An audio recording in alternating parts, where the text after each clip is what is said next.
বঙ্কিম দা, বঙ্কিম দা, ও বঙ্কিম, বলুন তো, এইভাবে বললে আপনারা কি প্রথম জাতীয় সঙ্গীত রচয়িতা বা সাহিত্য সম্রাট বঙ্কিমচন্দ্র চট্টোপাধ্যায়ের কথা মনে পড়ছে, না কোনো পাড়ার বখাটে বঙ্কিমদার কথা মনে পড়ছে? এইভাবে বঙ্কিম দা বলে পার্লামেন্টের মধ্যে সম্বোধন করছেন কে? আমাদের ভারতের প্রধানমন্ত্রী, যেটা শুধু ভারতবর্ষ নয়, সারা পৃথিবীর লোক দেখছে। অর্থাৎ এইভাবে মানুষ মানে কি এইভাবে মানুষকে অপমান করছে। হ্যাঁ, আমি এটাকে অপমানই বলছি, কারণ ওনার এটাই স্বভাব, উনি প্রত্যেকের নাম ধরে ডাকেন। যেমন বলেন my friend Donald, my friend Bora. এরা আমাদের সাহিত্য সম্রাট, এবং যার বন্দে মাতরম ধ্বনিতে ব্রিটিশরা কাঁপত, আজ তার 150 বছর চলছে, সেই বঙ্কিমচন্দ্র সাহিত্য সম্রাট বঙ্কিমচন্দ্র বা ঋষি বঙ্কিমকে এইভাবে অপমান করছেন। সত্যিই মানে কাকলি ঘোষদার যথার্থ বলেছেন যে সংস্কৃতি অশিক্ষিত প্রধানমন্ত্রী, যিনি দেশের সংস্কৃতি জানেন না, দেশের মনুষ্যদিকে সম্মান করতে জানেন না, তিনি প্রধানমন্ত্রী। আমি শুধু বাঙালি বলে বলছি না, হ্যাঁ, সর্বক্ষেত্রেই তিনি এইভাবে মানুষকে অপমান করছেন। এইভাবে দেখবেন অনেক আগে পাড়ার জেঠু থাকতো, পাড়ার লোককে নন্ট্যা ফন্ট্যা বলে ডাকতো, অথচ নিজের ছেলেদেরকে তো খুব সুন্দরভাবে নাম করছো, খুব সুন্দরভাবে নাম ধরে ডাকছো।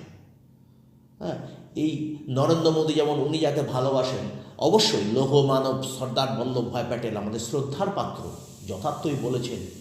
তিনি তো সেইভাবে প্যাটেলদা বলছেন না। অর্থাৎ রীতিমতো দুচক্ষম নীতি আপনারা বুঝতে শিখুন। প্রধানমন্ত্রী বাঙালিদিকে ইচ্ছাকৃত অপমান। এবং শুধু তাই নয়, কদিন আগে রামমোহনকে ব্রিটিশদের দালাল বলে দিল এই বিজেপি। কই, তার বিরুদ্ধে তো কোনো ব্যবস্থা নেওয়া হলো না, তাকে কোনো বহিষ্কার করা হলো না। ক্ষুদিরাম বসুকে সন্ত্রাসবাদী বললেন, বিদ্যাসাগরের মূর্তি ভাঙা হলো।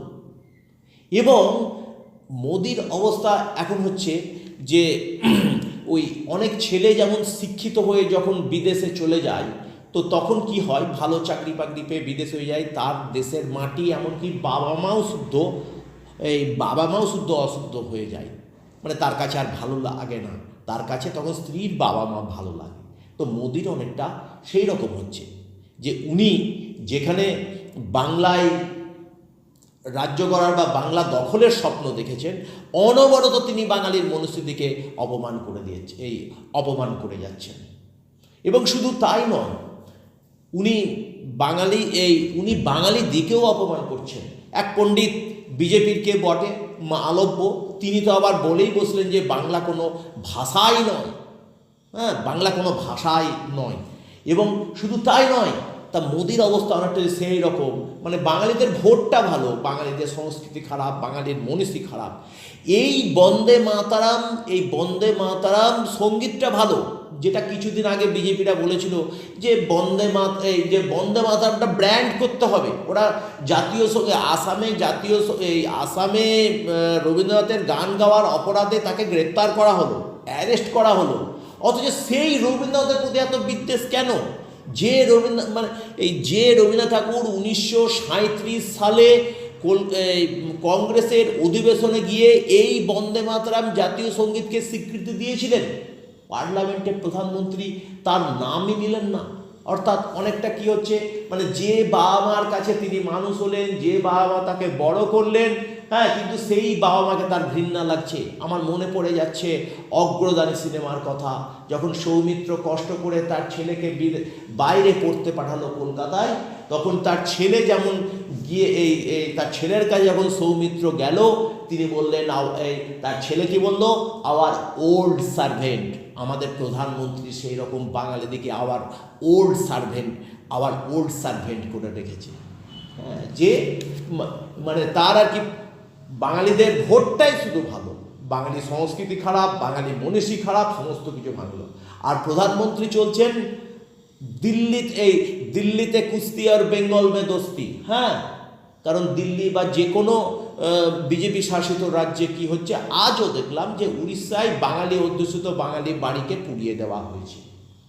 তিনি সোনালী খাতুন বা উত্তম ব্রজবাসী সোনালী খাতুনের রিসেন্ট খবর, বাংলা বলার অপরাধে, বাংলা ভাষার অপরাধে একটা গর্ভবতী মহিলাকে বিদেশে পাঠিয়ে হয়রানি করে দেওয়া হলো। পরে বলছে যে আমাদের ভুল হয়ে গেছে, আবার তাকে এখানে ফিরিয়ে নেওয়া হলো। তো তাহলে এত এই আলব্য যেখানে বাংলার বিরুদ্ধে এত যদি বাঙালি বিদ্বেষ, তাহলে আপনাদের বাংলায় আসার কি দরকার? আপনারা বাংলায় কিসের আশায় আপনারা কিসের আশায় বাংলায় এখানে বুক বাঁধছেন? বাংলা কেন আপনাদেরকে ভোট দেবে? আপনারা বাংলার সংস্কৃতি কি বুঝেন? এবং এরা একটা দেশের নেতা যে দেশের সংস্কৃতি জানে না, দেশের পুরো নাম জানে না। হ্যাঁ, আমি নাম জানে না এই কারণে বলছি যে এই কেন্দ্রীয় সংস্কৃতি মন্ত্রী গজেন্দ্র সিং শেখাওয়াত তিনি আবার কি বললেন, বঙ্কিম দাস চন্দ্র, মনীষীদের পুরো নামটাই জানে না। হ্যাঁ, এরা দেশের নেতা হয়ে বসে আছে। এবং প্রধানমন্ত্রী আরও কি করলেন, মাস্টার দা সূর্য সেন চট্টগ্রামে অস্ত্রাগারে লুণ্ঠন। হ্যাঁ, সেখানে তখন বললেন মাস্টার সূর্য সেন, মানে পুরো নামটাই জান না। এরা দেশের প্রধানমন্ত্রী, দেশের নেতা, কি দেশের এরা সংস্কৃতি হয়ে বসে আছে। হ্যাঁ, তবু আমি বাঙালিদিকে বলছি যে এইবার কিন্তু এই সময় এসেছে সেই নজরুলের গানটা আমার মনে পড়ে যাচ্ছে। কারার ওই লৌহ কপাট ভেঙে ফেল, করলে লোপাটকে দেয় সাজা, মুক্ত করার পাষাণ বেদি, ওরে ও পাগলা ভালা, কে মানুষ কে সে রাজা। আমি গান পুরো জানি না, হ্যাঁ, তবু কিন্তু এই সময় এসেছে। একটার পর একটা ওরা অপমান করে যাচ্ছে। ওরা রামমোহনকে বলছে ব্রিটিশদের দালাল, ক্ষুদিরামকে বলছে সন্ত্রাসবাদী, বিদ্যাসাগরের মূর্তি ভাঙা হলো।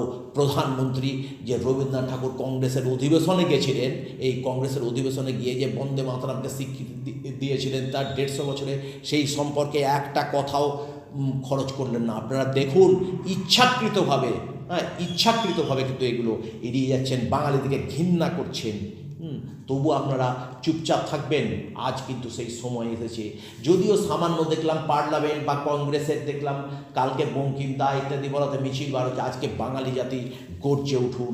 তা না তো কিন্তু এরা বাংলাকে শেষ করে ফেলবে। বাঙালির সংস্কৃতি, বাঙালির সম্মান, গর্ব, হ্যাঁ, এরা কোনো কিছুকেই মূল্য দেবে না। হ্যাঁ, এরা কোনো কিছুকেই মূল্য দেবে না। জাতপাত এখন পরের ব্যাপার। আজকে বাঙালি দিকে এগিয়ে যেতে হবে। হ্যাঁ, যদি আপনার ভালো লাগে এটা অন্যকে জানিয়ে দেবেন, এবং আমার যদি কিছু ভুল হয়ে থাকে তাহলে আমি ক্ষমাপ্রার্থী, আপনারা সংশোধন করে দেবেন। সকলে ভালো থাকবেন।